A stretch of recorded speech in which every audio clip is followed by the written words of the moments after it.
काल रात्री नांदेडमध्ये झालेल्या अवकाळी पावसामुळे कौठा येथे स्थलांतरित करण्यात आलेल्या बस स्थानकात मोठ्या प्रमाणात चिखल झालाय। या चिखलामुळे प्रवाशांची मोठी गैरसोय होत आहे। त्यामुळे प्रवाशातून तीव्र संताप व्यक्त केला जातोय। नांदेड रेल्वे स्थानक ते मध्यवर्ती बस स्थानकाकडे जाणाऱ्या रस्त्याचे काम सुरू असल्यामुळे तात्पुरत्या स्वरूपात नांदेड बस स्थानकाचे कौठा येथील मैदानावर स्थलांतरित करण्यात आलाय। मात्र या ठिकाणी प्रवाशांना सोयी सुविधा देण्यास प्रशासन अपयशी ठरलंय। यामुळे प्रवाशांची मोठी गैरसोय होताना पाहायला मिळतंय।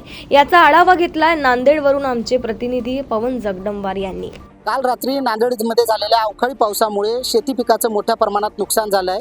नांदेड रेल्वे स्थानकापासून मध्यवर्ती बसस्थानकाकडे जाणाऱ्या रस्त्याचे काम सुरू असल्यामुळे तात्पुरत्या स्वरूपात नांदेड मध्यवर्ती बसस्थानकाचे स्थलांतरित जे आहे ते कवठ्या येथील मैदानावर करण्यात आलं आहे। मात्र काल रात्री झालेल्या अवकाळी पावसामुळे या ठिकाणी तुम्ही पाहू शकता मोठ्या प्रमाणात बसस्थानकामध्ये चिखल झाला आहे आणि चिखलमय रस्त्यामधून जे आहे ते प्रवाशांना पायपीट करावी लागत आहे आणि यामुळे प्रवाशांची मोठी गैरसोय होत आहे। काल तुम्ही या ठिकाणी पाहू शकता मोठ्या प्रमाणात जे आहे ते इथं चिखल झाले आणि या चिखलामध्येच जे आहेत बसेस उभे केले जात आहेत। नागरिक या बसस्थानकामध्ये येत आहेत। आपल्यासोबत बोलण्यासाठी एक प्रवासी आहेत। काय सांगाल काका, काय त्रास होत आहे आणि कुठून आलात तुम्ही, कुठे जातात?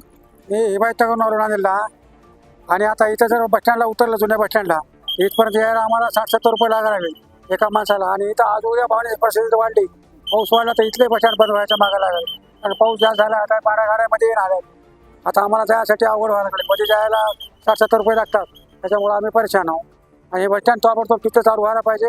हे बस स्टँड जर बंद राहिलं तर आणखीन अशा समस्या होतील, पाऊस पडला तर हे बंद होऊन जाईल असं आम्हाला वाटायला लागलं आणि आमच्यावर थोडा भुरतड बसायला लागला जायला यायला वाहनं नाही जायला यायला, पैसे लागायला तिकीटला, ऑटोवाले 60-70 रुपये घ्यायला लागले तिथे यायला नांदेडमधून। त्याच्यामुळे आम्ही परेशान आहोत। आता पण ते बस स्टँड चालू व्हायला पाहिजे। रस्त्याचं काम सुरू असल्यामुळे तात्पुरत्या स्वरूपात बसस्थानक स्थलांतरित करण्यात आले, लवकरच होणार आहे। मात्र कालच्या पावसामुळे तर काय त्रास व्हायचा? कालच्या पावसामुळे आता हे त्रास वाहनं जाणार आहेत मध्ये येणार आहेत। असाच जर पाऊस पडला तर आता हे बस स्टँड बंद होऊन जाईल असं मला वाटायला लागले। तर आपण पाहू शकता नागरिकांची जे आहे ते ऑटो रिक्षा चालकांकडून देखील मोठ्या प्रमाणात लूट होत आहे। आणि दुसरी गोष्ट म्हणजे काल झालेल्या पावसामुळे वाहनं सुद्धा मध्ये यायला त्रास होत आहे, प्रवाशांना मध्ये यायला त्रास होत आहे आणि आज सुद्धा ढगाळ वातावरण आहे आणि आज देखील पाऊस पडला तर या ठिकाणी बसेस आतमध्ये यायला सुद्धा जे आहे ते अनेक समस्या निर्माण होणार आहेत असं प्रवाशांचं म्हणणं आहे। कॅमेरामॅन हर्षवर्धन सोबत मी पवन जगदंबार, देशोन्नती, नांदेड।